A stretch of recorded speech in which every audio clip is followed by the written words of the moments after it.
Praise Lord. मसीह यीशु के पवित्र और जीवित नाम में आपको प्यार भरा नमस्कार। खोजने 99 में एक नया विषय लेकर आपके सामने हाजिर हुए हैं और विषय है, बड़ा अद्भुत विषय है, बड़ा ही विचित्र विषय है। आप सोचेंगे कि ये कौन सी ऐसी नई बात है जो इतने उत्साहित होकर बोल रहे, भाई बड़ी कमाल की बात है, वास्तव में बहुत कमाल की बात है। मैं बताता हूं आपको। क्या ऐसा भी कोई मनुष्य है जिसके माँ भी नहीं और बाप भी नहीं? सुना कभी आपने? नहीं सुना ना? हम बताएंगे आपको, जिसके माँ भी नहीं और बाप भी नहीं और वो बंदा है और वो बंदी है कमाल की बात। अभी आपको बताएंगे। ये बात बड़ी विचित्र है और आम आदमी इस बात पर विश्वास नहीं करेगा। भाई ये कैसे पागलों जैसी बातें कर रहे हैं आप? लेकिन पागलों जैसी बात नहीं, ये हकीकत है। माँ भी नहीं है और बाप भी नहीं है और वो बंदा है, और आपको माननी पड़ेगी ये बात। कमेंट में बताएं कि वो कौन है। क्या आपको पहले पता था? और पता था तो भी बताएं, और पता नहीं था तो भी आप मुझे बताइए। पर मैं आज आपको समय ना गवाते हुए आपको बता रहा हूं कि वो कौन सा मनुष्य था।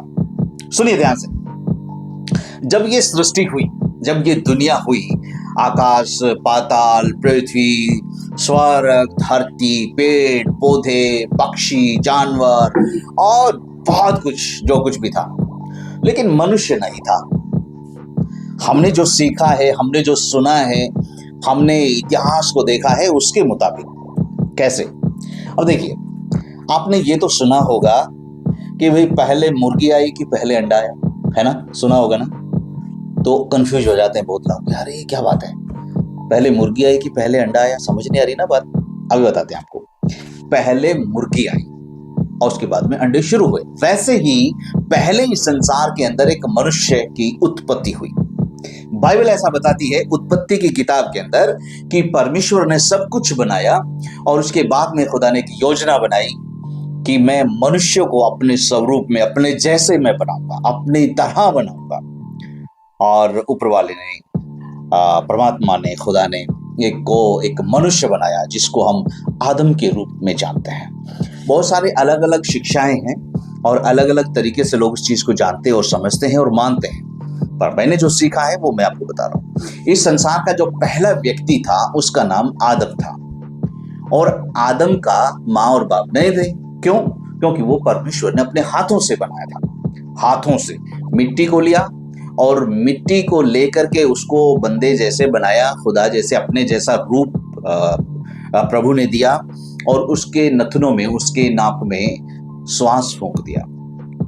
श्वास फूंक दिया तो वो जीवित प्राणी बन गया, एक मनुष्य बना। फिर अगली चिंता खुदा की ये थी कि भाई ये मनुष्य तो बना लिया, लेकिन अब इसका किसी के साथ मेलजोल नहीं है, किसी के साथ बातचीत नहीं है, किसके साथ बोले, किसके साथ हंसे, खेले, कुछ करे, तो कुछ समझ नहीं आता था। तो उसके बाद प्रभु ने एक और प्लान किया कि मैं इसके लिए एक सहायक बनाऊंगा, और वो सहायक उसकी पसली से ऊपर वाले ने बनाया। बाइबल ऐसा बताती है कि परमेश्वर ने उसको भारी नींद में डाल दिया। भारी नींद में डाल करके उसकी एक पसली निकाल दी। एक पसली निकाल करके खुदा ने, प्रभु ने, परमेश्वर ने उसको स्त्री बनाया। किसको? पसली को। पसली को स्त्री बनाया और बंदे को वो जब दिखाई, उसकी आंखें जब खुली तो बंदा उसे देखकर बहुत खुश हुआ और कहने लगा, ये क्या बात है, ये तो मेरे जैसी दिख रही है, मेरे जैसी आंखें हैं, हाथ हैं और बहुत सुंदर है। और आदम उसे देखकर बहुत खुश हुए। उसने कहा, ये मेरे हड्डियों में की हड्डी, मेरे मांस में का मांस है, ये तो मेरे जैसी है। तो उसको बड़ी खुशी हुई और खुदा ने उन्हें आशीष दी, प्रभु ने उन्हें आशीष दी कि फूलो फूलो और पृथ्वी में भर जाओ। और इस प्रकार संसार आगे बढ़ने लगा और उनके बच्चे हुए, फिर बच्चों के बच्चे हुए, फिर बच्चों के बच्चे हुए, फिर ऐसे कबीले बने, फिर ऐसे छोटे छोटे ग्रुप और घर मकान बने। धीरे धीरे वो अलग अलग और बड़ी बड़ी जगहों पर चले गए और अलग अलग कबीलों में बट गए, अलग अलग फिर जातियां आ गई, फिर धर्म आ गए। इस प्रकार पूरा संसार फैल गया। तो बाइबल के अनुसार ये सच्चाई है कि एक ही मनुष्य की संतान है पूरा संसार। पूरा संसार एक ही मनुष्य की संतान है। तो अब क्या हो गया? अब बड़ी गलतफहमियां हो गई। अरे भाई, मैं ये हूं, मैं वो हूं, मैं अच्छा हूं, मैं बड़ा हूं, मैं बुद्धिमान हूं, मैं ज्ञानवान हूं, मेरे जैसा कोई नहीं। ये बातें आ गई, ये कहां से आ गई? और सोचने वाली बात है। इस संसार का सबसे खतरनाक, बहुत खतरनाक पाप है एक। जानते हैं क्या? बहुत खतरनाक पाप क्या है मालूम? हम बताएंगे आपको। इस संसार का सबसे खतरनाक पाप है एक, और वो पाप है अहंकार। अहंकार सबका बाप है। अहंकार यानी कि खुदा के खिलाफ कोई प्लान करना ही पाप है। खुदा के खिलाफ, परमेश्वर के खिलाफ कुछ सोचना ही पाप है। बाकी सारी चीजें सारे उसके बच्चे हैं। क्या क्या? देखिए यहां पर मेरे पास में मैंने ये सारी चीजें नोट करके लिखी हैं। क्या क्या है वो चीजें हैं, अगर अहंकार आ गया, किसी में भी अहंकार आ गया, तो यहां पर बताया है अहंकार के बच्चे फिर क्या है? अहंकार के बच्चे हैं व्यभिचार, लूचपन, चुगली, निंदा, अभिमान, रोष, वैरभाव, दुश्मनी, गुमराह करना, हत्या करना, मारपीट करना और नीचा दिखाना, कुदृष्टि और दूसरे को तुच्छ समझना, छोटा समझना और दूसरे को बेवकूफ समझना, ये सारे अहंकार के बच्चे हैं। अहंकार सबसे पहले आता है कि मैं हूं, मेरे जैसा कोई नहीं, और ये सारे उसके बच्चे हैं। और भी बहुत सारे छोटे छोटे बच्चे हैं उसके, है ना? चुगली करना और छोटी छोटी बातें, तर्क करना और नीचा दिखाना और अपने आप को, दूसरे को छोटा समझना, ये सारी बातें अहंकार के बच्चे हैं। ये सारे अहंकार यानी घमंड के बच्चे हैं। तो ये चीजें संसार में फिर फैलती गई। फिर धीरे धीरे लोगों ने परमेश्वर से बगावत कर दी और परमेश्वर को कुछ नहीं समझा।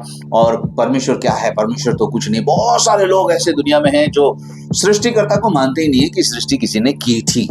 कोई मानते नहीं है, बहुत सारे ऐसे लोग हैं। तो उन्होंने क्या किया? फिर उन्होंने एक अलग से अपना खुदा बना लिया, अलग से एक खुदा बना लिया और उसको सिजदा करना, प्रणाम करना शुरू कर दिया कि भाई हमारा तो यही है, हम तो इसी को परमात्मा मानेंगे। और उन्होंने उसकी पूजा करनी शुरू कर दी।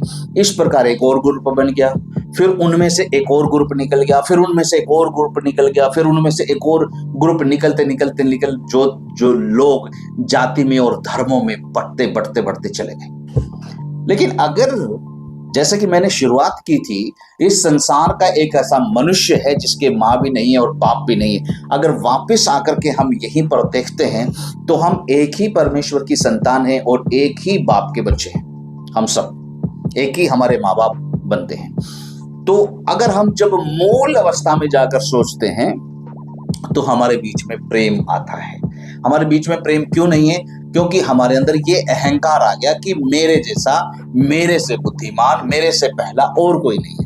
यही वजह है कि आज संसार में लोग बट गए हैं और एक दूसरे को तुच्छ समझते हैं, एक दूसरे को अज्ञानी समझते हैं और अपने आप को सही समझते हैं। लोग अलग अलग ग्रुपों में बट गए। तो आपसे मेरी प्रार्थना है कि इस बात को गहराई से समझें, इस बात को ध्यान से समझें, सोचें कि सही क्या है और सच्चाई को जानो। सच्चाई तुम्हें स्वतंत्र करेगी।